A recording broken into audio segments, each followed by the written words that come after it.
लाहौर के शहरी बाबर नजीर को मोबाइल खरीदना महंगा पड़ गया। मोबाइल शॉप पर पता चला कि उसके खिलाफ तो 33 मुकदमा दर्ज हैं। इस इंकशाफ से बेगुनाह शहरी की तबीयत खराब हो गई और वो अस्पताल जा पहुंचा। ये मुकदमा कैसे दर्ज किए गए, जानिए इस वीडियो से। उर्दू पॉइंट की वीडियोस देखने के लिए हमारा चैनल सब्सक्राइब कीजिए और बेल के आइकन पर क्लिक कीजिए ताकि आप हमारी तमाम आने वाली वीडियोस से बाखबर रह सकें। ये बताइए कि आप कहाँ गए थे और कैसे पता चला आपको कि आपके ऊपर मुकदमा दर्ज हैं? सर मैंने एक मोबाइल परचेज़ करना था, यतीम खाने के पास गया था। उन्हें कहा था मैंने मोबाइल परचेज़ करना है, तो उन्होंने कहा जी अपना आईडी कार्ड नंबर दें। मैंने आईडी कार्ड दिया उन्हें। जब आईडी कार्ड दिया तो उन्होंने ऐप पे डाला तो पता चला जी वो कहते हैं आप पे 33 मुकदमे सुंदर थाने के हैं। तो जब मुझे पता चला तो मैं बड़ा हैरान हुआ। मैंने कहा यार मुझे तो एक पर्चे का भी नहीं पता, तो आप 33 बता रहे हैं। तो उन्होंने फिर उसके बाद वो मैसेज जो सा उन्हें आता है वो उन्होंने मुझे स्क्रीनशॉट भेज दिया। वो कहते भाई आप जाके सुंदर थाने से मालूमात लें या मुतलका थाने में चले जाएं। फिर उसके बाद मैं आके अपने वकील साहब से रब्ता किया, जो उनसे मेरे दोस्त भी हैं और भाई भी हैं। फिर उनसे रब्ता किया। जब मैंने उनसे रब्ता किया तो उन्होंने फिर अदालत के थ्रू ये मुकदमात चेक करवाए। जब चेक करवाए तो CRO निकलवाया। CRO में जिस मुलज़म का नाम लिखा हुआ था वो बाबर अली था और मेरा नाम बाबर नज़ीर है। तो जब CRO में से तस्वीरें निकलवाई तो ज़ाहिर है मुकदमे में जब तस्वीरें लगती हैं, निशानात आते हैं, तो वो जब तस्वीर भी मैच नहीं कर रही थी, वो एज भी मैच नहीं कर रही थी। और पुलिस वालों ने 33 मुकदमे जो से ना वो मेरे आईडी कार्ड पे अंदराज करा दिए। एक ही थाने में दर्ज हैं? एक ही थाना है, सुंदर थाना है सर। कितने अरसे से मुकदमा दर्ज करना शुरू किया पुलिस ने? सर ये 2020 से लेकर 2023 तक ये मुकदमा आता है। तो 3 सालों में आपको कभी किसी पुलिस वाले ने नहीं रोका, पकड़ा नहीं, कोई आपके घर नहीं आया कि आप 3 साल से आपके ऊपर इतने ज़्यादा मुकदमा दर्ज हैं? सर मेरी एक्टिविटी इतनी ज़्यादा नहीं है। मैं बेसिकली काम से घर, घर से काम, और ज़ाहिर है मैं इतना ज़्यादा वो भी काम नहीं करता कि जो सा लड़ाई झगड़े या लटर बटर, तो उस चीज़ों से मैं ज़रा एहतियात करता हूँ। इसलिए मेरा आईडी कार्ड कहीं यूज़ नहीं हुआ। और जब मैंने यूज़ किया तो तब मुझे पता चला कि मेरे पे 33 मुकदमे हैं। ये 8 अगस्त की बात है सर।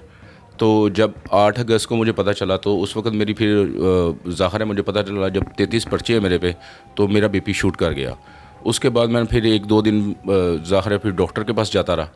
डॉक्टर के पास फिर उसने मेडिसिन दी, थोड़ा सा बेहतर हुआ। कुछ वकील साहब ने तसल्ली दी कि आप टेंशन ना लें, रिलैक्स हो जाएं तो अल्लाह खैर करेगा। फिर उसके बाद हम CRO ऑफिस गए, वहाँ पे हमने एप्लीकेशन दी। CCPO के दफ्तर में हम एप्लीकेशन देने गए। उन्होंने कहा जी आपको टाइम लगेगा इसके लिए, तो वो टाइम स्पेंड हो रहा है। इसके लिए मेरा आईडी कार्ड जो है वो मिसयूज़ हुआ है। तो मेरी आला कौम से यही रिक्वेस्ट है कि मेहरबानी करें, नज़रअसानी करें सर। तो ऐसा आपने क्या किया था कि आपके ऊपर 33 मुकदमा दर्ज कर दिए पुलिस ने?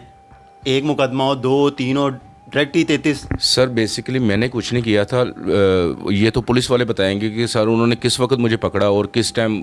बेसिकली ये आईडी कार्ड सिर्फ मेरा मिसयूज़ हुआ है और मुझे तो ना मैं पुलिस वालों को जानता हूँ ना पुलिस वाले मुझे जानते हैं। जिन्होंने ये FIR काटी हैं वो, मैं तो कभी सुंदर थाने की तरफ भी नहीं गया। सुंदर है कहाँ पे ये भी नहीं मुझे पता। किन दफ़ात के तहत दर्ज किए गए हैं? सर वो 392 है, गालबन 390 है, 379 है।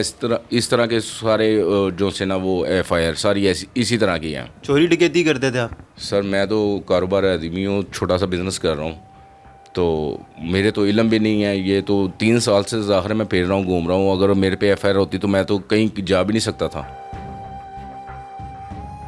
हमारे साथ एडवोकेट महबूब आलम वट्टू मौजूद हैं। इनसे जानेंगे कि जब इनके क्लाइंट ने इनसे रब्ता किया तो इन्होंने सबसे पहले क्या काम किया। जब इन्होंने मुझे रब्ता किया तो मैंने इनके पास कोई डिटेल थी, वो डिटेल मैंने ली। तो फिर मैंने रब्ता थाने से किया कि इसका रिकॉर्ड चेक करवाने के लिए कि आया इनका रिकॉर्ड वैलिड है। इनके CNSC को मैच किया तो ऐसा ही था कि इसका रिकॉर्ड मैच हो रहा था, जेन्युइन इनका आईडी कार्ड का गलत इस्तेमाल हुआ था। पहला काम मैंने ये किया था। थाना चुंगी था?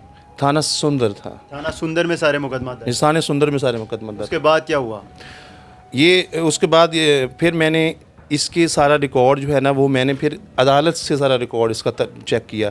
अदालत में जब रिकॉर्ड मैंने सारा इसका चेक किया है तो वहाँ पे भी ऐसा ही था कि इनका नाम इस्तेमाल हुआ था, इनका आईडी कार्ड इस्तेमाल हुआ था, नाम असल मुलज़म को दूसरा था। वो सारे रिकॉर्ड मैंने जब निकलवाए उसके मुताबिक वो मुलज़म बरी भी हो रहा है, वो अरेस्ट भी हो रहा है, वो चालान भी हो रहा है, वो जेल भी जा रहा है, लेकिन सारे काम हो रहे हैं, लेकिन असल में आईडी कार्ड इनका जगह जगह इस्तेमाल किया जा रहा है। तो उसकी कैसे रिहाई फिर मुमकिन हो रही है? अगर वो अदालत से भी उसे रिहाई मिल रही है, पुलिस भी मुकदमा दर्ज कर रही है, आईडी कार्ड इनका, मुलजिम का नाम अलग। असल में इसका आईडी कार्ड पुलिस की मिली भगत से मिसयूज़ हुआ है ना। ये पुलिस अगर चाहती तो ये मिसयूज़ ना होता।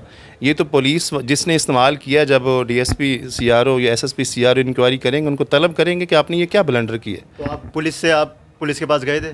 जी, हमने डीएसपी सीआरओ को एप्लीकेशन दी हुई है। 24/8/2023 की हमारी एप्लीकेशन है और स्टिल पेंडिंग है। नहीं, आप मिल के आए थे? जी, मैं मिला हूँ। उन्होंने मुझे कहा है कि ये पहला वाक़या नहीं है, ऐसे बहुत से वाक़यात मौजूद हैं, ऐसे बहुत से केसेस हैं कि लोगों के गलत CNIC चढ़ाए जा रहे हैं। ऐसे बच्चे आते हैं जिन्होंने बाहर जाना होता है, UK जाना होता है, कनाडा जाना होता है, तो बेचारे वीज़ों के लिए हमारे पास आके रोते हैं कि हमारे साथ ज़्यादती हो गई है। अब हम क्या करें, रिकॉर्ड क्लियर करवाएं, हमने तो बाहर जाना, हमारी स्टडी का खर्च हो रहा है। ये तो फिर भी बेचारे बड़े हैं इनका, लेकिन फिर ये इनको भी थ्रेट है। लेकिन वो बच्चों का बहुत हार्ज इनकी स्टडी का मामला है और ये केसेस दिन ब दिन बढ़ते जा रहे हैं।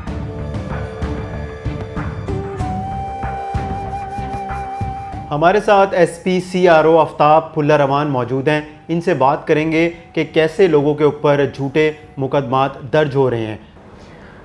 ये प्रॉब्लम एग्जिस्ट करती है, हमें इसका एहसास भी है और इसको हम फौरी तौर पे लोगों को इस सिलसिले में रिलीफ भी दे रहे हैं। प्रॉब्लम ये आ रही है कि गलत शनाख्ती कार्ड नंबर लिखे गए कुछ लोगों के। ये प्रैक्टिस अब बिल्कुल हमने इसको स्ट्रिक्टली सख्ती इस पे की है कि कोई किसी का गलत शनाख्ती कार्ड नंबर नहीं देगा। लेकिन जिन लोगों के गलत शनाख्ती कार्ड नंबर दिए गए उनको फिर आगे प्रॉब्लम आता है अपना क्लियरेंस सर्टिफिकेट लेने में, या अगर नाके पे चेक करते हैं या मकान किराए पे लेते हैं, तो उसमें बड़ा सिंपल है कि जिस किसी को भी ये शिकायत हो वो एप्लीकेशन मेरे दफ्तर दे दें कि जी ये हमारी शिकायत है और हमारे नाम पर ये गलत मुकदमा दर्ज है। गलत मुकदमा दर्ज है ये नहीं कि उनके खिलाफ मुकदमा दर्ज नहीं हुआ, मुकदमा किसी और के खिलाफ दर्ज है, इनका शनाख्ती कार्ड नंबर इस्तेमाल हो गया। हम एक प्रीलिमिनरी इंक्वायरी करते हैं और इंक्वायरी करने के बाद उनकी करेक्शन के लिए केस IT सेक्शन CPO में भेज देते हैं और उनकी फौरी तौर पे करेक्शन हो जाती है और उनका नंबर वहाँ से डिलीट होकर जो असल मुल्ज़िम है उसका नंबर लिखा जाता है।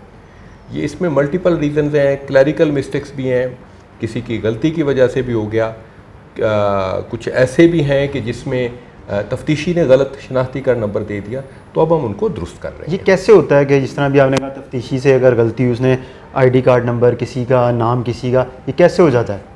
एक तो इशू ये है कि सम टाइम जो ऑपरेटर है वो कोई एक हिस्सा भी अगर उससे गलत हो गया, एक हिस्सा भी, तो शनाख्ती कार्ड बदल जाएगा। तो कुछ क्लैरिकल मिस्टेक्स हैं, कुछ ऐसी हैं कि कुछ पुलिस अफसरों ने, तफ्तीशियों ने उस फॉर्मेलिटी को पूरा करने के लिए कि शनाख्ती कार्ड नंबर हमने देना है, तो अगर उस बंदे का नहीं मिला तो किसी और का डाल दिया। जिस तरह एक शहरी है उसके ऊपर 33 मुकदमा दर्ज हुए हैं। बिल्कुल, हम सख्त एक्शन ले रहे हैं, हम मेजर पनिशमेंट्स दे रहे हैं। महकमा चोरी और डकैती के हैं सारे। हाँ, वो कहता है कि मैंने कभी, मेरे पे कोई लड़ाई झगड़े का मुकदमा नहीं हुआ, ना मैं किसी से लड़ा। He is right. वो हमें अगर एप्लीकेशन देंगे, हम बगैर किसी डिले के इंशाल्लाह ताला उनका उसी वक्त उन्होंने आपके इधर CRO ब्रांच में एप्लीकेशन भी दी हुई है। और ये भी बताइएगा कि इससे तो अगर एक मुकदमा भी किसी के ऊपर दर्ज हो जाए तो उसका करियर ख़राब हो जाता है, दाव पे लग जाता है, वो कहीं बाहर ट्रैवल नहीं कर सकता, वो कहीं पे नाके पे जिस तरह आपने कहा रुकता है, तो उसको अगर उसका ID कार्ड चेक होता है तो पुलिस उसको पकड़ लेती है। बिल्कुल ठीक है, लेकिन जैसे मैंने कहा कि जब ये गलती हुई तो उस सारी गलती को हम इस वक्त रिफॉर्म कर रहे हैं, उसको दुरुस्त कर रहे हैं और अंदर ये इंश्योर कर रहे हैं कि आइंदा किसी भी बंदे का गलत शनाख्ती कार्ड नंबर दर्ज ना हो। और अगर कोई गलत नंबर नोट करवाएगा तो हम फिंगरप्रिंट्स से भी, चूँकि फिंगरप्रिंट्स भी लिए जाते हैं मुल्ज़िम के, जब हम उसका CRO करते हैं तो फिंगरप्रिंट्स लिए जाते हैं, हम फिंगरप्रिंट्स को नादरा से भी चेक करवा के असल बंदे को ट्रेस आउट कर लेंगे। सो इस प्रैक्टिस पर सख्ती से हमने ममनू इसको किया है और जैसे मैंने बताया कि हमने महकमाना सज़ाएँ दी हैं कि आपकी शनाख्ती कार्ड नंबर की गलती को हम माफ़ नहीं करेंगे। कितनी फ़ीसद शिकायत इस तरह की आ रही हैं? बहुत कम है, वेरी फ्यू %। हमको बहुत ज़्यादा ये तादाद नहीं है, लेकिन बहरहाल जिस एक बंदे का भी नाम आ गया तो उसके लिए तो बहुत बड़ा मसला है। ये इनकी फ़ीसदी जो है वो बहुत कम है, वो बहुत ज़्यादा नहीं है। क्लियर किस तरह होंगे, यानी कि जब आप आगे भिजवा देंगे नहीं, आईजी ऑफिस? हमारे पास एप्लीकेशन आएगी, हम उस पर इंक्वायरी करेंगे, 3 दिन के अंदर इंक्वायरी करके हम आगे सीपीओ भेज देते हैं, और उस हमारी इंक्वायरी पर सीपीओ उस बंदे का, अगर वो बेगुनाह से मुराद ये है कि उसका अगर गलत शनाख्ती का नंबर दिया गया है, वो डिलीट कर देते हैं।